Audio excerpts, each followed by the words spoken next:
It's the Al Travis Show. We've got him, our own farmer extraordinaire. He is Jerry Groskreutz. 45 years in the farm, fourth generation out there, and we love talking farm with him every week. Jerry, how you doing?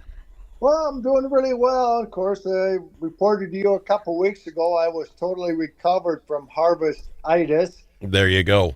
and got everything pretty well tucked away. And now looking forward to the USJ and the FSA offices finally getting back up to speed. It was a hassle for a while, but it sounds like we're on our Yes. way back later this week. So winter's over now. Down here in southern Minnesota, we got an inch or so of rain, snow.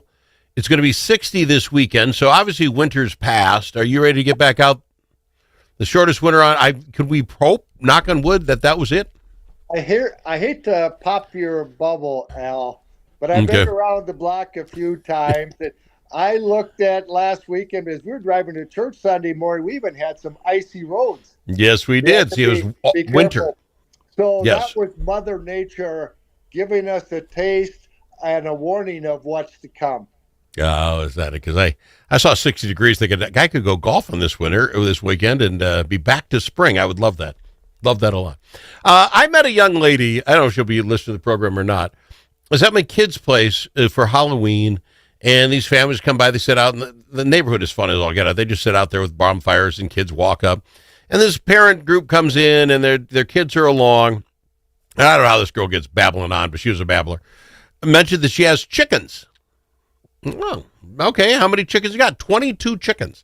I'm like, holy, that's a farm. I mean, but she was just outside of town so they could have these 22 chickens.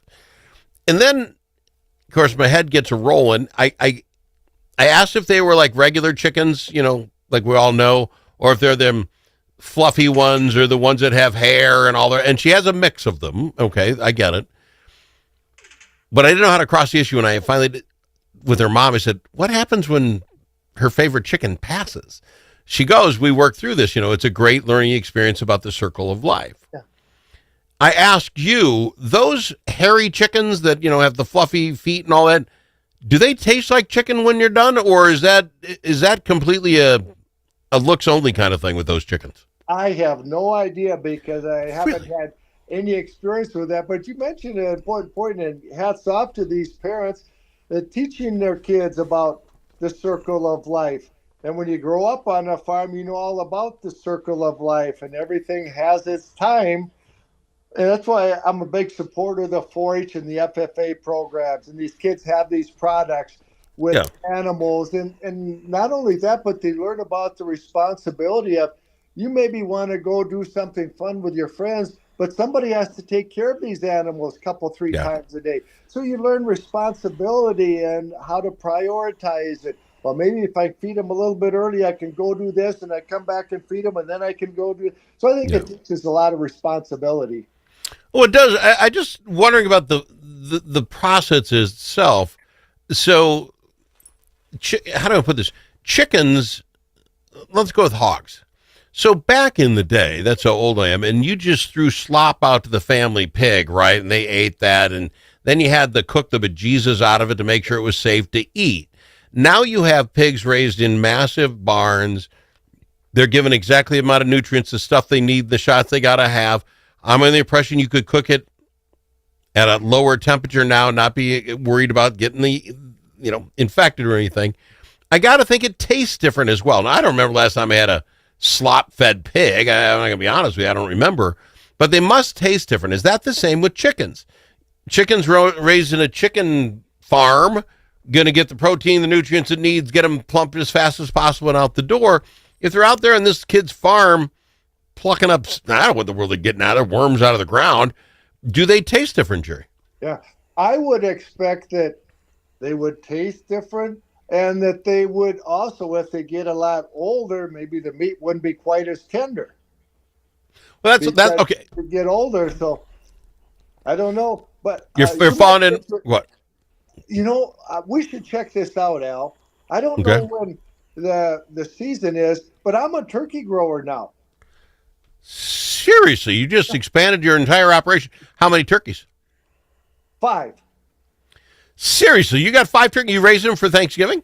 So What do I you? had 7, but 2 of them didn't make it.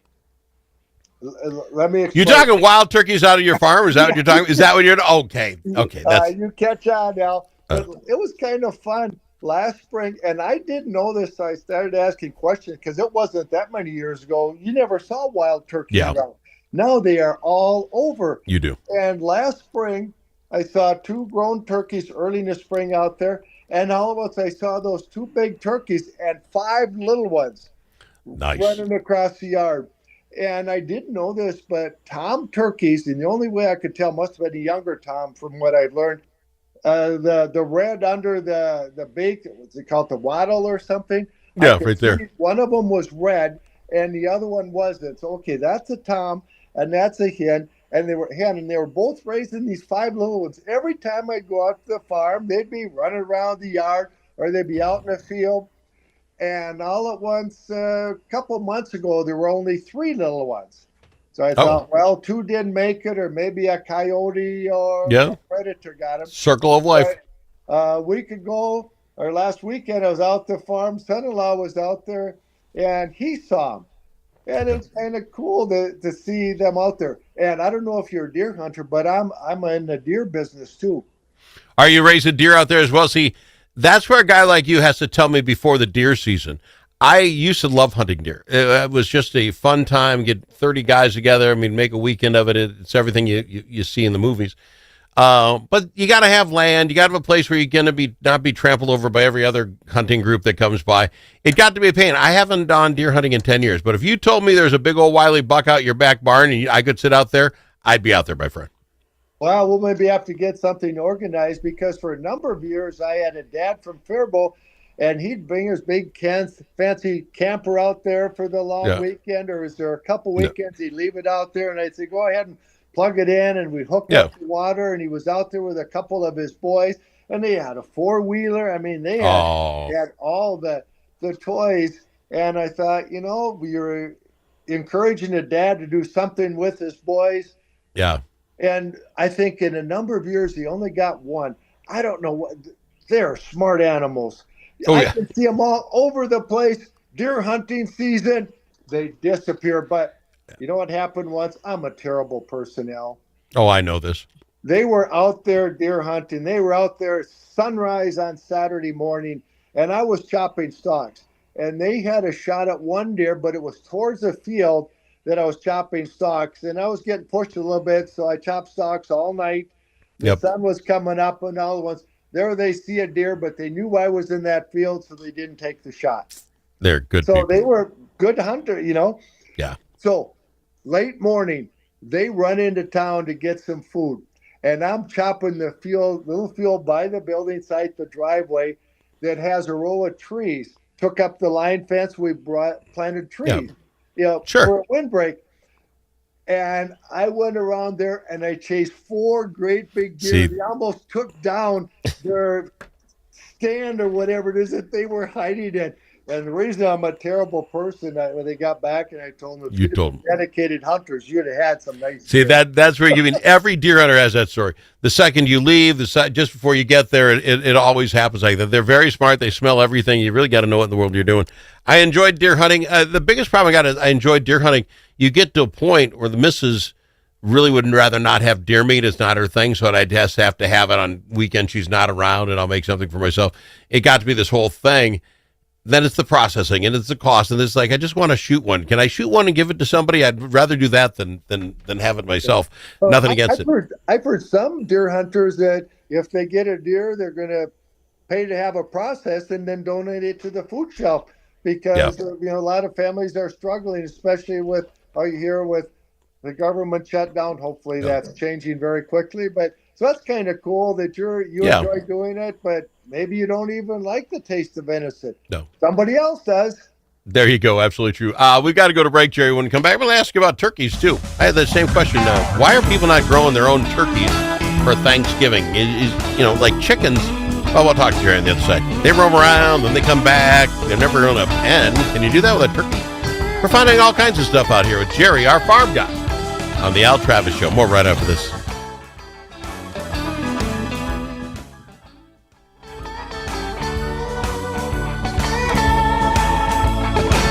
It's the Al Travis Show. We've got him. Jerry talking all things farming. And a little off the farming thing, but they're into hunting. And this gal that I met, this young lady, raising her own chickens. And I wonder how they taste and that sort of thing. Do you know, can you raise turkeys on your own? I mean, if you can take chickens, can you take turkeys? And my point, I guess, is you drive by houses and farms and the chickens are just out roaming around doing their thing, going in the ditches and doing their thing. Could you do that with a turkey, or is a turkey smart enough? I'm just leaving. These guys are going to eat me someday, and they just leave. You never see turkeys roaming around, the domestic kind. Can you do that? I don't even know.